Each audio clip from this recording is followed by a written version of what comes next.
Subiri, sumuway sa nais ng makapangyarihan. Tinamaan si Miguel Subiri o si dating Senate President Mig Subiri sa crossfire sa away ng mga kampo ng Marcos at Duterte. Tinanggal siya bilang Senate President noong May 20 at pumalit si Senador Francis Chis Escudero. 15 senador ang naglaglag kay Subiri at nagluklok kay Escudero. Inamin ni Subiri na inalis siya dahil hindi siya sumunod sa kagustuhan ng matataas sa kapangyarihan. May matataas na katungkulan. Pinanindigan daw niya ang pagiging independyente ng Senado. Pahiwatig ni Subiri na sina President Bongbong Marcos at Speaker Martin Romualdez ang sinuway niya.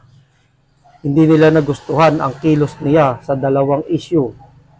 Una, kinontra niya ang People's Initiative na isinusulong na sa Kamara de Representantes para bahugin ang konstitusyon. Ikalawa, hinayaan niya ang investigasyon ni Senador Ronald Bato de la Rosa sa umano'y pagka-addict ni BBM sa cocaine. Si de la Rosa ay kakampi ng mga Duterte na nais patalsikin sina BBM at Romualdez.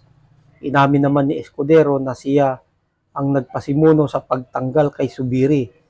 May 18 nang magkita sila nila BBM at Romualdez sa isang event. Wala raw silang pinag-usapang politika pero kinabukasan hiningi raw niya ang suporta ng 15 na senador.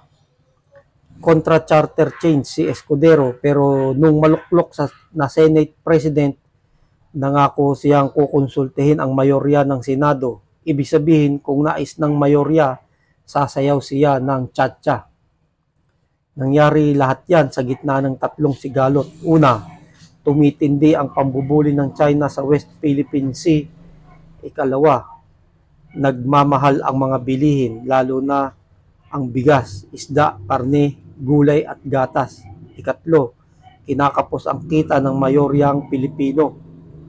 Maraming walang trabaho, nananaig ang politika kaysa mga isyung pambansa.